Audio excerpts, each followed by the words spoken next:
പ്രധാനമന്ത്രി നരേന്ദ്രമോദി വയനാട് ദുരന്തമുഖം സന്ദർശിച്ച് കുഞ്ഞുങ്ങളെ ലാളിക്കുകയും ഷെഡ്യൂൾ ചെയ്തതിലും കൂടുതൽ സമയം അവിടെ ചെലവഴിക്കുകയും ചെയ്ത് മനുഷ്യത്വത്തിന്റെയും സ്നേഹത്തിന്റെയും കരുതലിന്റെയും മുഖമായി മാറിയിരുന്നു. ബിജെപിയോടുള്ള സാധാരണ മലയാളികളുടെ സമീപനത്തിൽ ജാതിമത ഭേദമന്യേ വലിയൊരു മാറ്റം സൃഷ്ടിക്കാൻ പ്രധാനമന്ത്രിക്ക് ഇതിലൂടെ കഴിഞ്ഞു എന്ന് സമൂഹ മാധ്യമങ്ങളിലെ പോസ്റ്റുകളിലൂടെയും കമന്റുകളിലൂടെയും ഒന്ന് കണ്ണോടിച്ചാൽ നമുക്ക് മനസ്സിലാക്കാൻ സാധിക്കും. എന്നാൽ സ്വാതന്ത്ര്യ ദിനത്തിൽ ബി.ജെ.പി. അനുകൂലികളെന്ന് സ്വയം ഭാവിക്കുകയും സാധാരണക്കാർക്കിടയിൽ ബി.ജെ.പിയുടെ നയങ്ങൾ ഇതാണ് എന്ന് തോന്നിപ്പിക്കുന്ന തരത്തിലുള്ള പ്രചാരണങ്ങളും നടത്തുന്ന ചിലരുണ്ട്. ന്യൂനപക്ഷ പ്രീണനത്തെയും മുസ്ലിം തീവ്രവാദത്തെയും എതിർക്കുക, ദേശീയതയിൽ വേരൂന്നിയുള്ള പ്രവർത്തനം, സനാതനധർമ്മത്തിലൂന്നിയുള്ള ജീവിതം നയിക്കുക തുടങ്ങിയ നയങ്ങളുമായി മുന്നോട്ടു പോകുന്ന ബി.ജെ.പിയുടെ വക്താക്കളായി മേൽപ്പറഞ്ഞ വിഷയങ്ങളിൽ യാതൊരു ധാരണയുമില്ലാത്ത സാധാരണ പ്രേക്ഷകരുടെ വൈകാരികതയെ ചൂഷണം ചെയ്ത് സമൂഹ മാധ്യമങ്ങളിൽ റീച്ച് ഉണ്ടാക്കുകയും അതിലൂടെ സാമ്പത്തിക നേട്ടം കൈവരിക്കുക എന്ന ലക്ഷ്യവുമായി മുന്നോട്ടു പോകുന്ന ചിലർ സമൂഹത്തിന് ബാധ്യതയായി മാറുന്നതാണ് നമുക്ക് കാണാൻ കഴിയുന്നത്. ഇവരാരും തന്നെ ബി.ജെ.പിയുടെ ഔദ്യോഗിക വക്താക്കളല്ല എന്ന് വ്യക്തമാണ്. തിരിച്ചറിവും ചിന്താശേഷിയും ഇല്ലാത്ത ആൾക്കാരുടെ കയ്യടി നേടി വ്യൂസ് കൂട്ടി കാശുണ്ടാക്കുക എന്നത് മാത്രമാണ് ഇത്തരക്കാരുടെ ലക്ഷ്യം. കുറച്ച് കോൺഗ്രസ് വിരുദ്ധതയും കമ്മ്യൂണിസ്റ്റ് വിരുദ്ധതയും കുറച്ച് കൂടുതൽ ഇസ്ലാം വിരുദ്ധതയും കൂട്ടിച്ചേർത്ത് യൂട്യൂബിലൂടെയും ഫേസ്ബുക്കിലൂടെയും വിതരണം ചെയ്ത് ആത്മരതി അടയുന്നവർ. ഈ വിഷയത്തിൽ രാഷ്ട്രീയ നിരീക്ഷകൻ ശ്രീജിത്ത് പണിക്കരുടെ പ്രതികരണം നോക്കാം.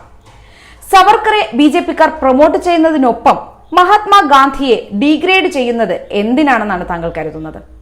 മഹാത്മാഗാന്ധി രാഷ്ട്രപിതാവ് എന്ന പദവിക്ക് അർഹനല്ല എന്ന് താങ്കളും കരുതുന്നുണ്ടോ?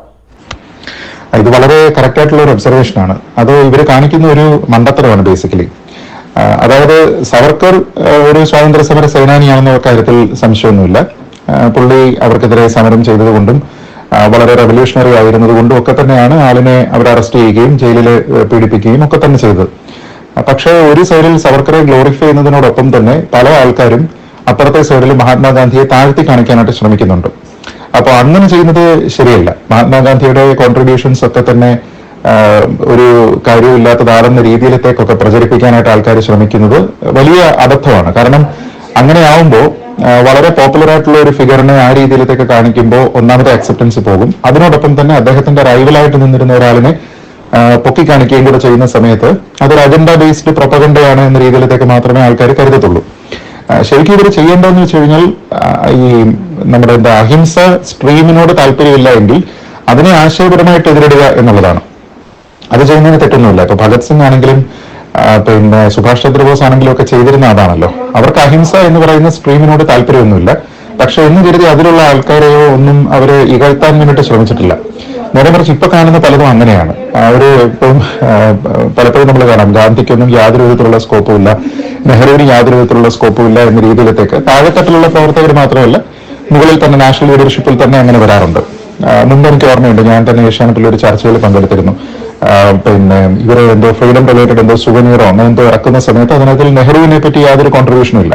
അപ്പൊ നെഹ്റുവിനെ ആസ് എ പൊളിറ്റീഷ്യൻ ഇവർക്ക് എതിർക്കാം, പുള്ളിയുടെ കോൺട്രിബ്യൂഷൻസിനെ ഒക്കെ ഇവർക്ക് ക്വസ്റ്റ്യൻ ചെയ്യാനൊക്കെ ചെയ്യാം. പക്ഷെ primarily he was A freedom fighter.